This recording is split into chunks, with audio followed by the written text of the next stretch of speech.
This is Cruise Radio. I cruise a lot, and I always sail with travel insurance. You should too. Get a free quote today at tripinsurance.com. Broadcasting from the tripinsurance.com studios in Jacksonville, Florida. This is Cruise Radio. Cruise Radio. Hey, how's it going? My name is Doug Parker. Thank you so much for checking out this episode of Cruise Radio. Very happy to have you here, my friend. A review of Royal Caribbean's Allure of the Seas this week. It was a quick 3-night cruise from Port Canaveral down to the Bahamas and back. Kevin and his family took that one and will be here to talk all about it in just a little while. But first, staff writer Ricahrd Simms with Cruise News. Hey, Richard. Hey, Doug. So we start off with a story that can only be described as disturbing. Yeah, that really is the best word for it. A stateroom attendant on Royal Caribbean's Symphony of the Seas has been arrested and faces several charges of voyeurism, as well as one charge of producing pornography. A young passenger on the ship went to reach for a roll of toilet paper in the bathroom in their stateroom and discovered that there was a hidden camera mounted under the sink.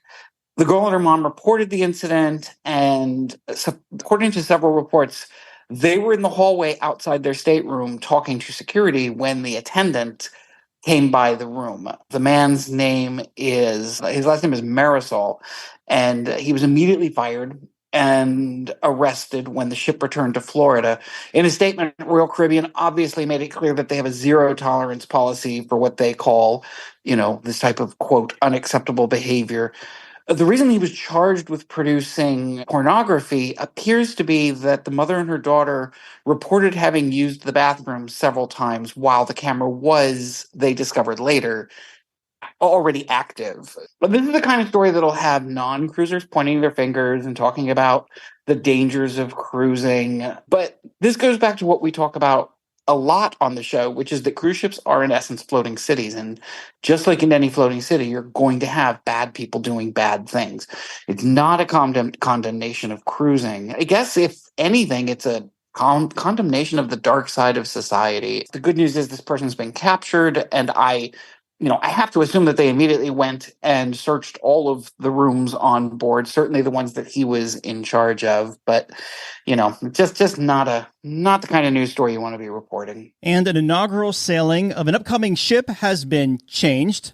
That's right. Although this time it hasn't actually been canceled, which is what we've been reporting on a lot lately. We just last week we were talking about a ship that was going to be a couple weeks behind schedule, and so they were canceling the inaugural sailing and moving it forward 2 weeks. In this case, Royal Caribbean's Utopia of the Seas was set to have its inaugural sailing on July 22nd of this year, but now add an additional 3-day sailing on July 19th. Obviously, people who planned to be on the original sailing probably, they're not particularly pleased. I mean, you book an inaugural because you want to be the first person on a ship. But on the plus side, Royal Caribbean is offering to move them to the exact same stateroom on the new inaugural. Yes, you have to change your plans a little bit, but at least it's not at the last minute. It's not happening until July, so you have time to make these plans. Because this new sailing is 1 day shorter than the next sailing, I guess you'd call it the second inaugural, which is a 4-day, because of that difference, people who take the option to transfer to the new sailing will get a refund for that prorated fare. But that's only if they make this very particular switch from the original inaugural to this new 3-day inaugural. Otherwise, they can, just opt to remain on what is now, I guess, the second inaugural. The options aren't that bad. And a story about a cruise line, a cruise port, and a donkey. Honestly, if I was Daniel Goldston, who is the passenger in question here, I would have thought twice before filing this particular lawsuit. For one thing, I don't see much chance of him winning, but for another, it's going to get you ridiculed. The man and his wife were in Grand Turk Cruise Port when he tried to take a picture of a donkey. The donkey, which let's not forget is a wild animal, did what wild animals sometimes will do, and he kicked Goldston in the no, not there. He kicked him in the knee. It required several surgeries. And now, of course, he's suing Carnival for a litany of things, including the cost of the surgeries and lost time and, lost wages and all that, because Carnival owns the cruise port, which a lot of people don't know, but they own that cruise port that they were docked in at the time. And he's suing them for not having proper signs up warning about the danger of approaching wild animals. Now, look, if you're close enough to a donkey that it can kick you in the knee, you're too close. I'm also betting that no amount of signage, there could have been signs everywhere that said these are wild animals and they are potentially dangerous, that would not have stopped this man from going up there and taking a picture, because that's human nature. We disregard warnings like that and we're like, oh, it won't happen to me. And we go and we get the picture that we want. I'll be interested to hear what listeners have to say, get the comments. But as far as I'm concerned, at the end of the day, pretty sure a jury of his peers would say that Mr. Goldston was, wait for it, making an ass of himself. Get it? It reminds me of when we went to Yellowstone National Park a couple of years ago, and we were out there hiking, and there are signs everywhere saying, don't touch the wild animals, deer, bison, elk, moose, whatever. And without fail, you have the person trying to get the selfie and either get trampled or damn near killed by these wild animals. Human nature is to do things that are really stupid. And then when you get injured doing that stupid thing, try and find a way to sue somebody for not warning you not to do the stupid thing that you should have known better than to do in the first place. And another cruise port has slapped a limitation on cruise ships and passengers. This case has been going on for several years, and it involves the town of Bar Harbor, Maine. A while back, the town voted to cap the number of cruise passengers at 1,000 per day. But local business owners, many of whom rely on tourism for their survival, protested that this was unconstitutional. Now, the judge, Lance Walker, who I actually kind of sort of think is a distant cousin of mine, has upheld the original vote. We have yet to hear exactly how this will be enforced. Will cruise lines, avoid Bar Harbor? Will they have to only allow, let's say it's a ship with 1,500 people on it. Do you pick 1,000 people and say, okay, you guys can go ashore? In 2022, over 270,000 passengers visited. But it's worth noting that that's less than 1/4 of the 4 million tourists who visit Bar Harbor every year. Bar Harbor is very close to a national park, a very famous Arcadia National Park, actually. So it gets a whole lot of tourism traffic. And like I said, only about 270,000 of those are from cruise ships. Ultimately, it seems very likely that we're going to see more and more of this type of case in the years to come.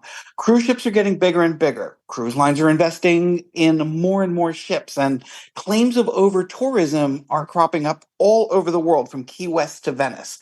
This definitely won't be the last time we have this conversation, and it may not even be the end of the story for Bar Harbor. I'm sure that there will be more fights back and forth, and we still have to hear exactly how they, end up settling this, with how to decide on this 1,000 people and how to, fairly break it up. I don't know. It's going to be interesting. Well, it'll be interesting to see if the government steps in, because remember in Key West, we had that where the city, the residents limited ships, but then the government said you can't limit maritime commerce. So it's going to be interesting again.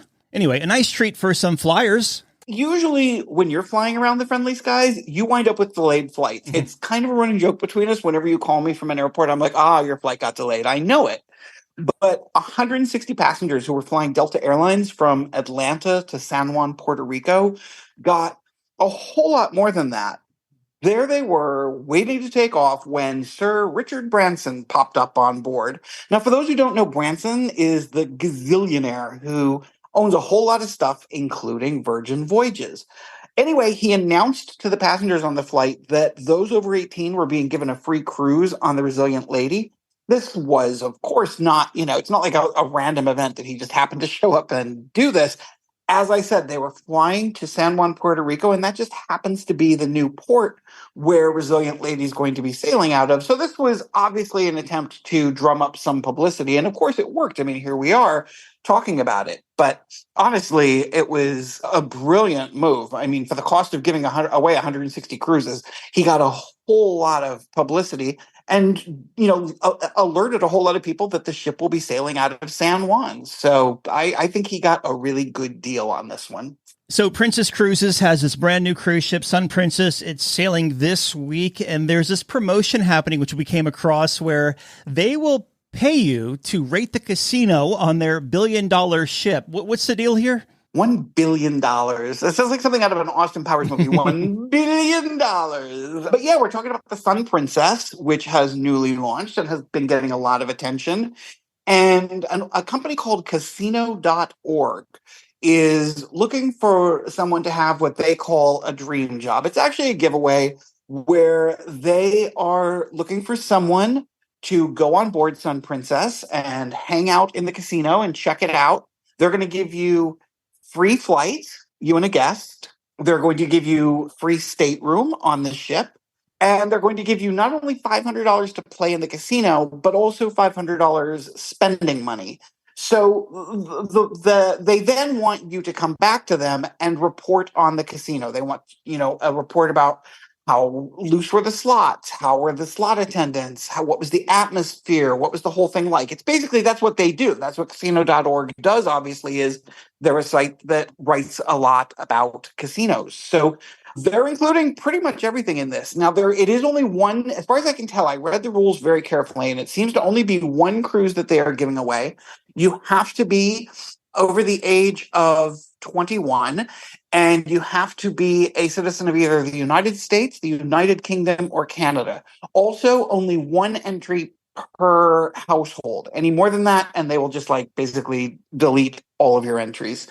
We actually have a link on the site in the story to casino.org, or you can just go to casino.org and make sure you read all the rules and regulations and stipulations and all that. But what the heck, you could enter and maybe win a free cruise on the Sun Princess, which would be kind of a good time. Good luck to you there. So our listener question comes from Mark. He says, I see charter cruises all the time, or I assume they are charter cruises because big groups are renting these ships out.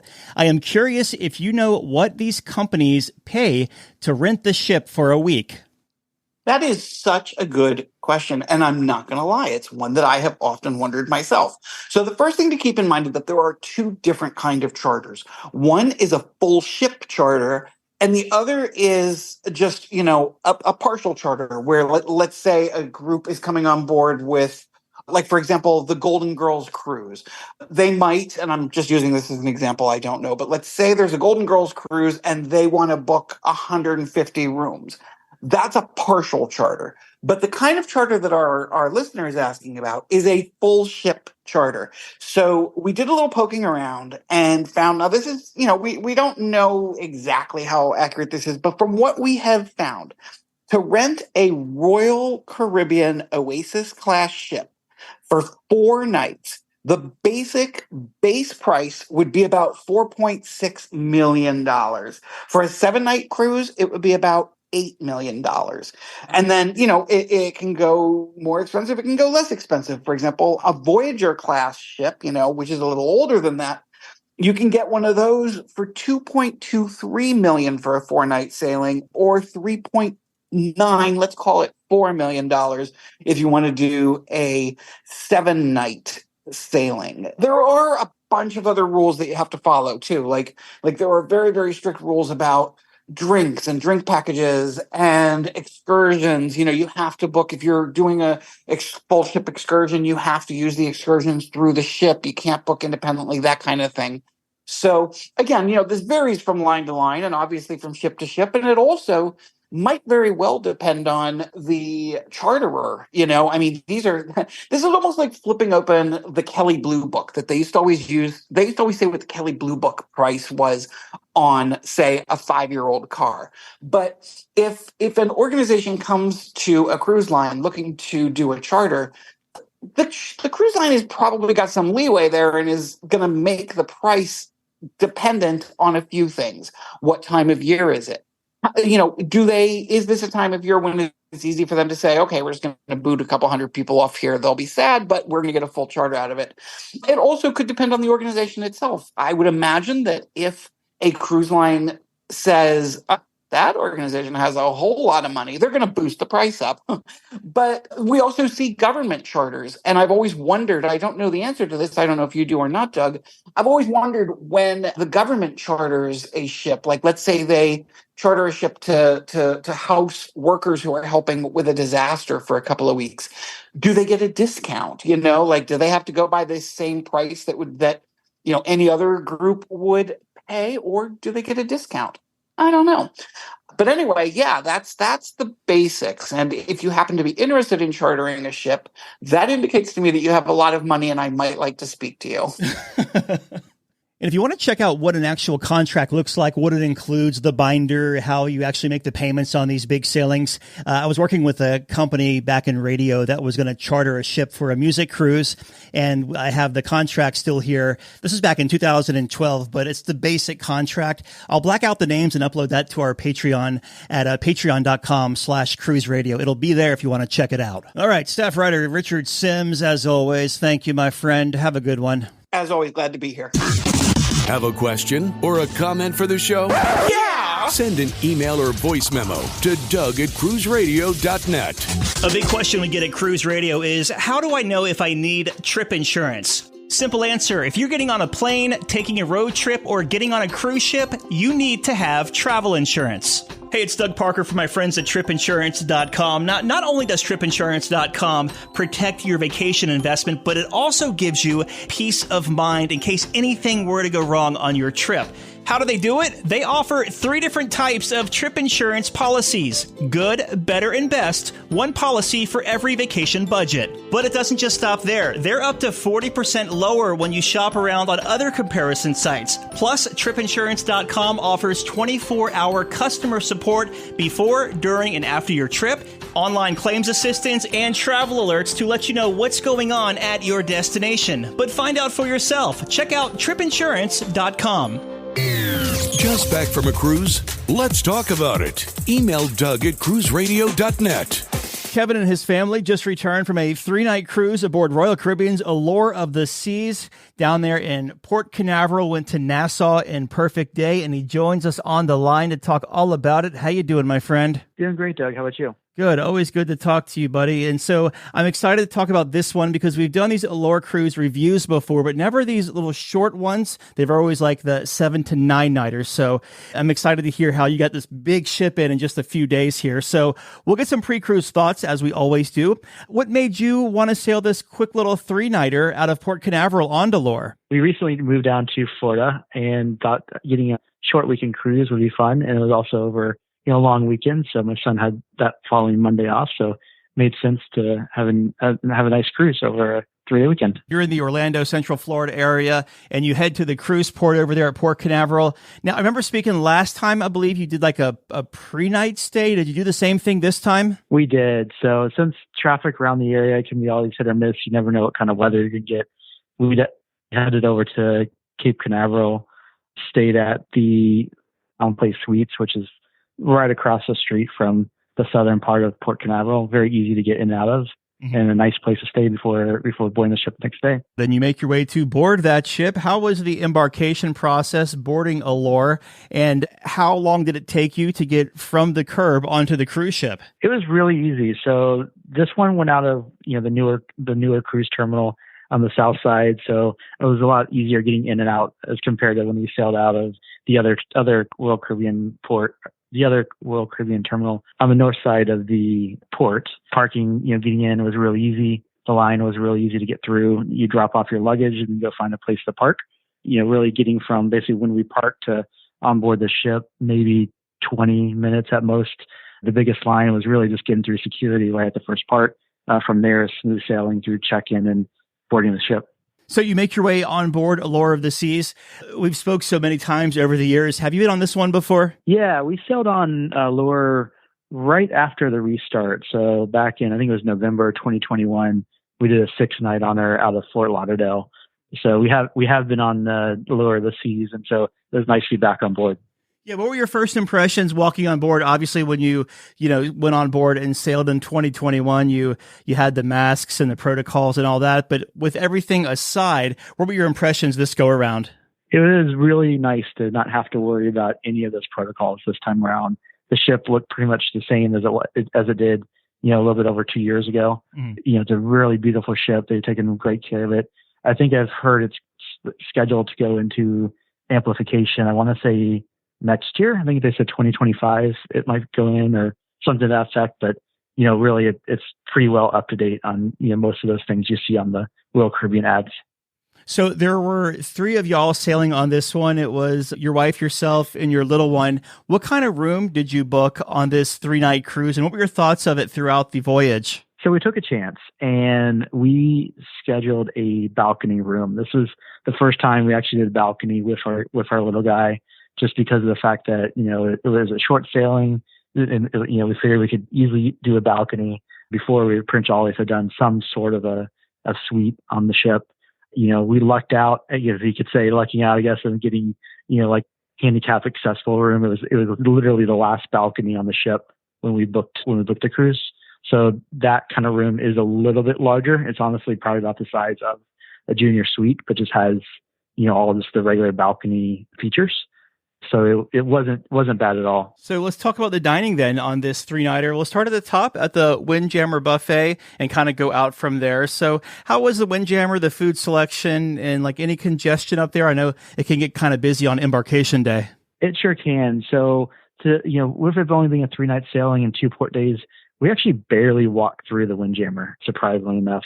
A really great tip on this ship and a lot of the Oasis-class ships is that there's the Park Cafe that's right in the middle of Central Park neighborhood. And, you can grab some great food down there. It's all complimentary as well. And so we typically, whenever we sail an Oasis-class ship, we often go there for lunch if we can. They have, hot roast beef sandwiches, salads made to order, things like that. And, plenty of reasonable eats down there, like I said, free of charge, that most people don't even think of on day one in particular. Have you ever done Chops Grill on embarkation? So I've done, not necessarily directly on Chops Grill, but in the past I've done the Key, I guess you could say, which includes like the Chops menu down in the main dining room.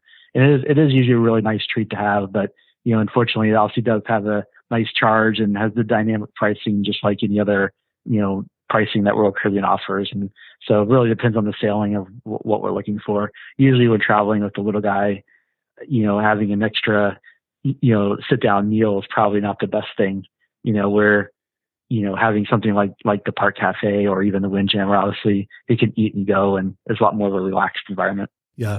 Now, before the listeners who may not be familiar with this, how would you explain dynamic pricing to someone who may be considering, sailing a Royal Caribbean cruise? So if you have a thing such as like, say, an internet package, for instance, you look on like Carnival, for instance, you can find most likely the same price for the internet package, no matter if it's a 3-night sailing, 4-night sailing, 12-night sailing. It's usually the same price per day. Every sailing is the same thing. With Royal Caribbean, that's not the case. So the same item, for instance, like using the internet package as an example, can vary day by day, for the exact same sailing. So what a lot of people recommend, and I would do the same thing, I do the same thing myself, is, if you know you're going to buy it, go ahead and buy it, because now you're not going to pay any more than that price. But you can always go back and, look at the price, and cancel at any time up until, I think they shut down pre-cruise sailing purchases, I think it's like 2 or 3 days before, and you can always cancel and rebook right away. And if you have a credit card, if you use a credit card or onboard credit, that goes back almost right away. I would assume a debit card would probably be similar in nature.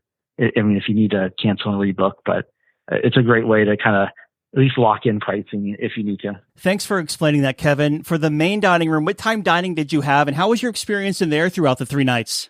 We had early dining, really on Royal Caribbean, it's early or late or my time. We wanted to make sure that we had the same wait staff. Just, with traveling with our son, it's nice to kind of get them trained in some aspects. That way they kind of know what to expect and how to bring stuff out. And on the sailing, early dining was, I think it was like 5:15, 5:30, and then late was 8:15, 8:30. And our son typically tries to go to bed around 8. So really that kind of leaves us with early dining. The service on this one in particular, honestly, is somewhat disappointing. It was often very, very slow. Things came out incorrectly, and the food kind of was hit or miss on whether it was super tasty or not. Even on the last night, my wife and I chose to upgrade to some of the premium options since we had some onboard credit left over. And it was kind of disappointing, to be honest with you, which is surprising because I've done that before on a few sailings. And, usually it's really good. They offer you can get filet mignon or, lobster tail, things like that aren't typically offered on especially those short 3-night sailings in the main dining room. And, I'm not sure it was really worth the price they charged. Yeah, that's one thing about Royal's food. It's always hit or miss, and it's been like that for, the 16, 17 years I've been sailing. Okay, so you have made it through the main dining room, the buffet. You talked about Park Cafe. Any other places around the ship? We didn't hit up the hot dog place, but we definitely hit up the Sorrento's Pizza. It's kind of hard to go on a cruise and, whether it's, any of the cruise lines really and not get their pizza. And, we hit them up a couple times. And, the nice thing about Royal Caribbean is the line's usually very short and they move it pretty darn quickly. And so we hit them a few times and they had really great pizza. It was a short cruise, but I'm sure there was some entertainment on board. So what did you think of it for the 3 nights? Yeah, so we definitely saw some entertainment around the ship, primarily, just more or less passing by. So we had sailed on them before on the same on the same ship. And the shows don't really rotate around. So we had seen them all, but what we'd seen was really, really good. So they have Mamma Mia, the full, almost like a full Broadway show, where I think on some of the other ships, they have the 45-minute version. Well, on this ship in particular, and a lot of the Oasis-class ships, they're actually more like an hour and a half or 2 hours with a intermission in between. So they really do go all out, and, that show is really good. And the Aqua show as well is really awesome. One word of advice, I guess, on the Aqua show, because this was experienced on this particular sailing, is that it is very weather dependent. I think they've tried to kind of help that out with the newer Icon of the Seas, but with Allure and so forth, it's because it is literally outside and, these performers are, dangling out there on very, very tedious apparatuses. If the weather's not good, they will cancel the show. And, on the last night of the sailing, we hit some very rough seas. And so the ship was, even though it was a, Royal Caribbean Oasis-class ship, it was really rocking. And so the captain even came on and made a special announcement that, they were canceling all outdoor activities, for that night. And so it's really good if you want to see those kinds of shows or even, go ride the carousel, definitely do those early just in case you hit those bad weather days. And as far as with traveling with the little one, does your little one do I don't know what Royal Caribbean's kids program is, but the TOTS program? He did not this time around, but he has in the past. I believe it's called Adventure Ocean on Royal Caribbean. The only things we really partaked in with them was they did occasionally have some, kids friendly shows that were kind of in one of their theaters within Adventure Ocean that anyone could attend. And we did that a few times and it was pretty cool. Definitely, you really enjoyed those activities. How were the sea days as far as crowds and congestion? Usually these holiday sailings are quite lively, we'll say. Well, there were no sea days on this one. So we only had just Nassau and Coco Cay on this one. So unfortunately, no sea days. We missed that for sure. We really do enjoy those sea days. And if I would have done the math in my head when you told me you went to 2 ports on a 3-day cruise, I would have figured that out too. So, yeah. That one's on me, but we'll talk about the casino then. How was it as far as the cigarette smoke? Yeah, so with the little guy, we really couldn't walk through the casino too terribly much, but our dining was on deck 4, which is where the casino was. And, really you couldn't smell the smoke too terribly bad unless you were right next door to the casino. So I felt like they kept it in really well, and even on deck 5 on the promenade, there's, I think, a staircase that goes down from there down to the casino. And again, like I said, you really couldn't smell the smoke. So I thought they did a great job containing that. Probably the biggest thing of dealing with cigarette smoke was up on the, I guess the pool deck. There's definitely a big smoking section on that ship. And, it's a long walk if you have to smoke through, or if you have to walk through that smoke. There's ways around it. We'll get to the ports in just a second here, but when you got to these ports, did most people get off the ship where it was pretty free to eat when you wanted to, or was it like everyone on that timed dining schedule where super busy in the morning and a super mad rush when everyone got back on board? You definitely saw that on, especially Nassau as an example. So Nassau is still one of those ports that it's a mixture of whether people get off the ship or not, even after the renovations. And so you did see quite a few people that appear to have stayed on the ship, and kind of treated it like a sea day, since this sailing did not have a sea day. So you had a little bit of congestion and so forth walking around, but with it being such a large ship, a lot of the crowds in particular really do spread out, around the ship. So I think really the only day we truly noticed a lot of crowds just in general was actually embarkation day.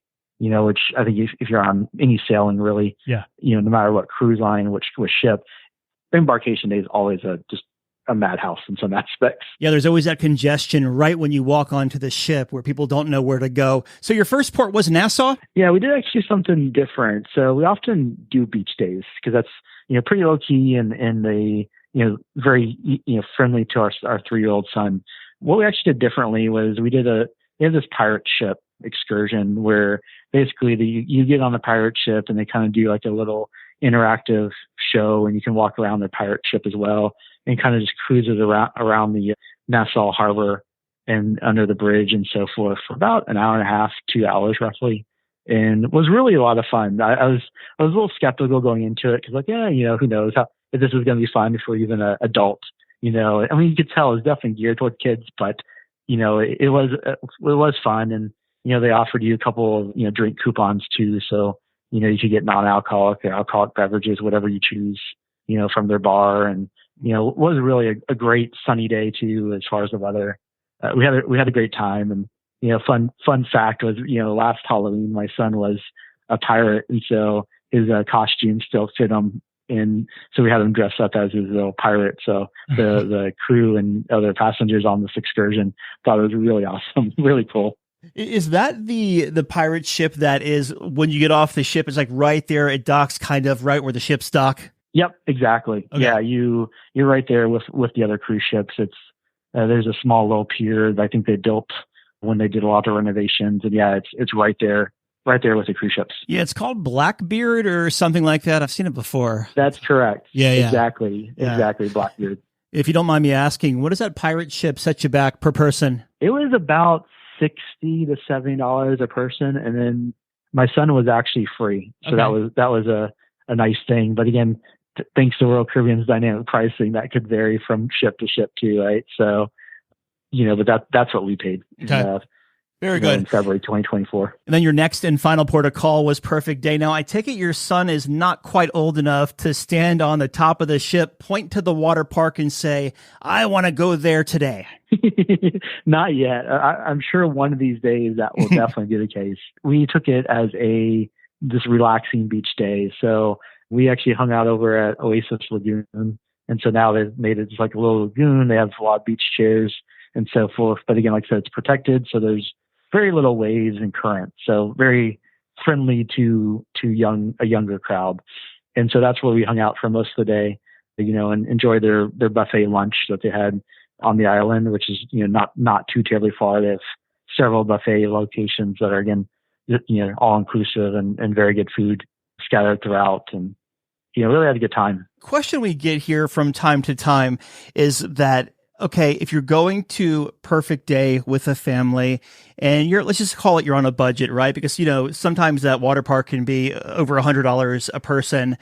Can you actually go on the island and enjoy yourself with your children and not have to spend an arm and a leg? And could they still be entertained without saying, I really want to be in there? I would say, yeah. I think it's actually, you could really have a great day, or in their case, they say a perfect day, for no cost, really, if you wanted to. I mean, there's plenty of beach chairs, plenty of umbrellas, free of charge all around the island, and that's both for Oasis Lagoon, that's both for the actual ocean side.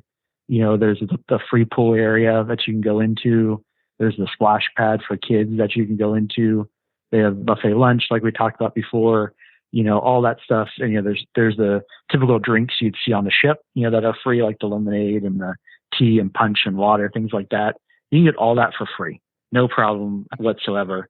And, really have a great day. So I think it's a great setup that, if you are on a budget, no problem at all. And, as well as if you have, drink package, for instance, it does work on CocoCay, or if you're a elite member and get the free drinks, those are also included on the island. Your internet package as well works on the island too, no problem. So all those benefits do get extended over to the island, and that's not the case for all the cruise lines. So it's really a great opportunity to have a low cost, low key, get off the ship when you want, kind of a thing. I mean, I do recommend, most times that in any of the ships there's usually at least one other ship in port. Actually, I think they can only accommodate two at a time, but there is usually two ships in at all times. So, if you want that prime time beach spot or prime time pool spot, highly recommend getting off earlier than later. But, you still could have a wonderful day and not have to worry about paying for the extras. But they're definitely all there, and they definitely tempt you, seeing the zip lines and the hot air balloon and all the slides, which, again, those are all, unfortunately, if you're on a budget, those do have a cost. You mentioned the Wi-Fi, and I was actually just talking with Chris about this a couple of weeks ago when he did his Icon of the Seas review. How does it work on the island compared to the ship, in your opinion? I thought it actually worked a little bit better on shore. I'd heard several people complaining about the Wi-Fi not working great on our sailing on Allure.